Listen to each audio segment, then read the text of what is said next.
स्वागत है दोस्तों आप सभी का हमारे चैनल इसका नाम है कपिल भट्ट क्यूब, जहां मैं आप लोग रहता हूँ क्यूब सबसे बेहतरीन वीडियो। तो यार आज मैं आप लोग से बात करने वाला हूँ रीग्रिप के बारे में। तो जी हाँ दोस्तों, आज हम बात करने वाले हैं कैसे हम रीग्रिप को रिड्यूस करने वाले हैं, कैसे हम रीग्रिप को रिड्यूस करते हैं। तो आप में से काफ़ी सारे दोस्त होंगे जिनको रीग्रिप का प्रॉब्लम आता होगा, और हो ना हो उनका क्यूब अटक जाता होगा और 2 4 5 सेकंड उनके ऐसे ही बर्बाद हो जाते होंगे जस्ट बिकॉज ऑफ रीग्रिप।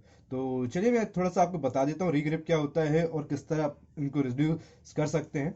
वैसे तो एक लाइन में मैं आपको समझा दूं रीग्रिप क्या होता है, तो पहले तो इसको मैं थोड़ा सा सॉल्व कर लेता हूँ और एक लाइन में समझाने की कोशिश करूंगा कि रीग्रिप क्या होता है। रीग्रिप का बस बस इतना सा मतलब है कि क्यूब को बार बार छोड़ना और पकड़ना नहीं है। चाहे आप कोई भी एल्गोरिथम परफॉर्म कर रहे हो या क्यूब को सॉल्व कर रहे हो या चाहे पेयर को इंसर्ट कर रहे हो। समझ में आया? बिल्कुल नहीं आया होगा, मुझे पता है। तो चलिए कोई बात नहीं, मैं आपको इसे एक्सप्लेन करता हूँ और ब्रीफ में समझाता हूँ क्यूब को छोड़ना पकड़ना क्या कह रहा चाह रहा हूँ मैं और किस तरह की बातें कर रहा हूँ। ठीक है, तो चलिए कुछ नहीं, देखिए सबसे पहले कोई भी एक एल्गोरिथम ले लेते हैं। फॉर एग्जांपल जेपम ले लेता हूँ और उसे परफॉर्म करता हूँ मैं क्यूब के ऊपर। ठीक है, तो जेपम परफॉर्म कर दी मैंने। तो जेपम परफॉर्म करते वक्त जब आप कभी करोगे, अब मैं स्लो मोशन में कर रहा हूँ, जब आप कभी करोगे तो नोटिस करना इसी तरह अदर कोई भी एल्गोरिथम होगी उसे भी हम देख लेंगे, तो उसमें और अच्छे से समझ जाएगा। जब आप उसे परफॉर्म करोगे तो ये जो अंगूठा भी मैंने छोड़ा, यहाँ पर रखा हुआ था मेरा अंगूठा, ये छोड़कर यहाँ पर फिर से अंगूठे को हटाया, देन फिर पकड़ा और फिर से ही करा।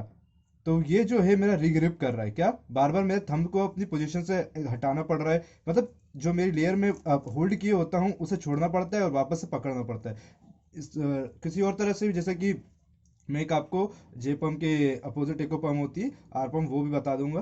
तो चलिए वो बताता हूँ, फिर मैं आपको समझाने की कोशिश करता हूँ। तो जैसे अभी जैसे कि आपने आर पम्प में देखा, मैं स्लो मोशन में लगाऊंगा और देखना मैं कितनी बार क्यूब को मतलब एल्गोरिथम परफॉर्म करते हुए क्यूब को छोड़ रहा हूँ और पकड़ रहा हूँ, कब तक मेरा हाथ होल्ड कर पा रहा है, कौन से फिंगर किस लेयर से टच में है। ठीक है, कोशिश करना। देखिए जैसे कि ये डायरेक्ट भी ऐसा हो सकता है, मगर मगर मगर जिस तरह मैं यहाँ पर देखिए, यहाँ से मेरा क्यूब, मेरे हैंड की पोजीशन देखना, यहाँ से टर्न करा, रोटेट किया और इस तरह से कुछ आप इस तरह से करेंगे तो यहाँ पर अभी एक बार भी रिड्यूस रीग्रिप की प्रॉब्लम नहीं आई है और रिड्यूस करने में इजीली रिड्यूस हुआ है रीग्रिप जितना भी है। मगर आपने शुरू में देखा होगा कि मैंने अपने क्यूब को, अपने हैंड को, क्यूब को पकड़ने के लिए हैंड को रोटेट करा और चेंज हुआ। तो चलिए मैं दूसरा कोई एल्गोरिथम लेता हूँ और उससे आपको थोड़ा और अच्छे से समझाने की कोशिश करूंगा। जैसे कि जितने भी हमें ऑकवर्ड शेप की पीएलएल होती हैं, जो जी पम, जी ए, जी बी, जी सी, जी डी पीएलएल होती हैं, उनमें ये प्रॉब्लम जनरली देखी जाती है कि आप बार बार छोड़ते पकड़ते। तो यहाँ पर मैं एक एल्गोरिथम परफॉर्म कर रहा हूँ, तो जैसे कि अभी आप तो देखेंगे क्या किया मैंने।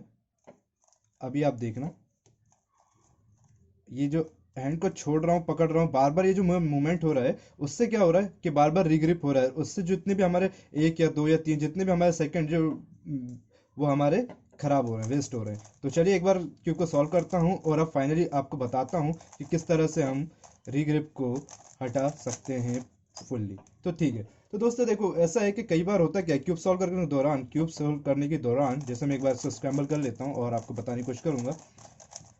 क्यूब सॉल्व करने के बाद दौरान कई बार होता है क्यूब को हमें बार बार रोटेट भी करना पड़ता है, कई बार हमें किस लेयर को ऊपर से छोड़ना पड़ता है, कई बार पेयर को इंसर्ट करना पड़ता है। तो जब भी हम क्यूब सॉल्व करने के दौरान इस तरह की चीज़ों को परफॉर्म करते हैं, एल्गोरिथम को परफॉर्म करते हैं या फिर पेयर को इंसर्ट करते हैं, तब क्या होगा, आपको ये जो चीज़ें हैं इनको याद रखनी पड़ेगी कि आपको रीग्रुप नहीं करना है। फॉर एग्जांपल यहाँ पर जिस तरह की यहाँ पर इसके अपोजिट में कोई ये लगाना है, ये वाले इसके अपोजिट लगाना है एंड ग्रीन का ये यहाँ पर ऑलरेडी इंसर्ट है, तो सिंपल है, पहले इसे यहाँ करूँगा और यहाँ होल्ड करें।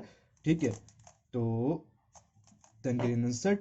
तो अभी यहाँ पर जैसे मेरा हैंड छूट गया, जैसे अब ये वाला एक पेयर है, इसको यहाँ बैक में इंसर्ट करना है, बहुत अच्छा है। तो बिना रीग्रिप के अब कुछ होंगे, पहले जाएंगे सामने से ऐसा करेंगे और फिर यूं इस तरह नहीं करना, यहीं से, मतलब क्यूब को रोटेट नहीं करने की बात कर रहा हूँ मैं, डायरेक्ट जो बता रहा हूँ मैं ये कह रहा हूँ कि क्यूब को बिना रोटेट करे ही चीज़ों को इंसर्ट अपनी पोजीशन पे करना है और रीग्रिप नहीं होनी चाहिए उसी दौरान।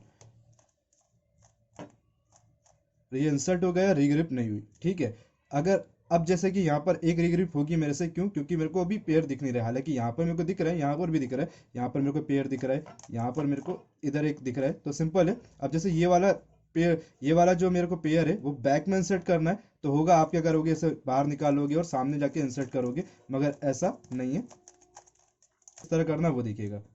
पेयर है, फ्रंट पे रखना है, बैक में रखना, बैक में इंसर्ट करना है, तो किस तरह करना है देखिए, बिना रीग्रिप, ठीक है, एल एफ यू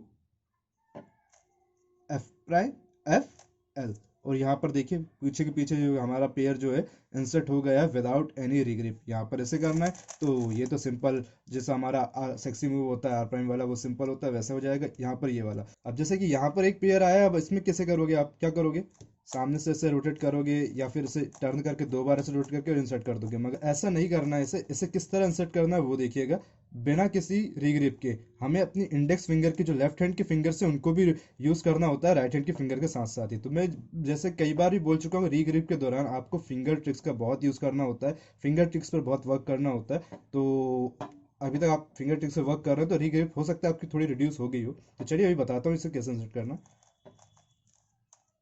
और ये इंसर्ट हो गया विदाउट एनी रीग्रिप, ठीक है।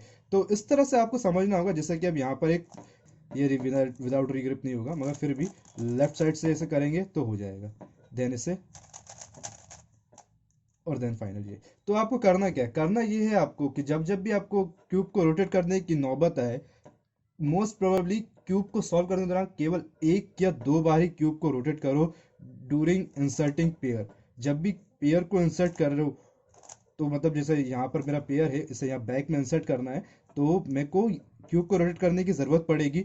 तो या तो आप इसे अवॉइड करो, क्यूब को बिना रोटेट करे इसे इंसर्ट कर दो, जैसे कि यहाँ पर इंसर्ट हो गया ये, ठीक है। इसके लिए आपको अलग अलग डिफरेंट डिफरेंट एंगल से क्यूब को इंसर्ट करना सीखना होगा, अगर आपको वो नहीं आता तो आप नहीं कर पाओगे। जैसे कि अभी मैंने एक ये दिखाया है कि यहाँ पर सिंपल है, आप देखिए इसे बैक में इंसर्ट कर रहा हूँ, सिंपल है, स्मॉल एफ आर, यहाँ पर देखिए रीग्रिप हुई, स्मॉल एफ आर ऐसा होना था, और देन ये वाला, ठीक है। तो विदाउट रीग्रिप ये इजीली हो जाएगा, मगर ठीक है अभी आपको एंगल समझाना चाहता हूँ, स्मॉल एफ आर प्राइम, अब यहाँ पर ये वाली फिंगर देखना स्मॉल एफ प्राइम, और यहाँ पर ये पूरा का पूरा जो है इंसर्ट हो जाएगा। मगर फॉर एग्जांपल ऐसा आपसे ना हो तो दूसरी एल्गोरिथम है जो सिंपल इसी पेयर को बैक में इंसर्ट करेगी, पीछे ले जाना अपनी इस इंडेक्स फिंगर से, पीछे ले जाना इसी को, then small R U prime R U M, और ये देखिए पीछे बैक में इंसर्ट होगी। ऊपर का डिस्टर्ब हो गया, उसे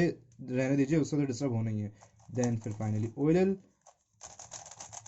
finally without regrip P L L. तो इस तरह से जो है आपको अपने रीग्रिप को रिड्यूस करना होगा। तो कई बार ऐसा होगा कि आपको एल्गोरिथम भी चेंज करनी पड़ सकती है, जैसे फॉर एग्जांपल कई लोगों को आर पर में प्रॉब्लम आती है, तो कई लोग आर पर में प्रॉब्लम आती है तो वो दूसरी एल्गोरिथम यूज़ कर सकते हैं, अगर वो लेफ्ट हैंडेड है या फिर राइट हैंडर है, मगर उनको प्रॉब्लम आ रही है या फिर उनका बिल्कुल भी क्यूब जो है अटक रहा है। तो या तो देखो कई बार तो होता है कि क्यूब भी खराब है इसलिए बार बार रीग्रिप हो रही है, कई बार होता है कि आपकी प्रैक्टिस बहुत कम है इसलिए हो रही है, कई बार ऐसा होता है कि आपको उसकी अल्टरनेटिव एल्गोरिथम, जैसे कई बार आप वाइपर परफॉर्म करते होगे तो थंब से, हो सकता है कि आप में से काफ़ी लोगों को पता हो कि थंब से आप एफ मूव ले सकते हो, या फिर आप जनरली क्या करते होगे, ये जो हमारी इंडेक्स फिंगर है इसी से एफ को रोटेट करते होगे और वाइपर अप्लाई करने की कोशिश करते होगे, मगर आप ध्यान से देखोगे तो हमारा थंब जो है वो भी इजिली रोटेट कर सकता है एफ लेयर को। तो इसी तरह से कुछ कुछ आपको सिली मिस्टेक से छोटे छोटे पोजेस होंगे,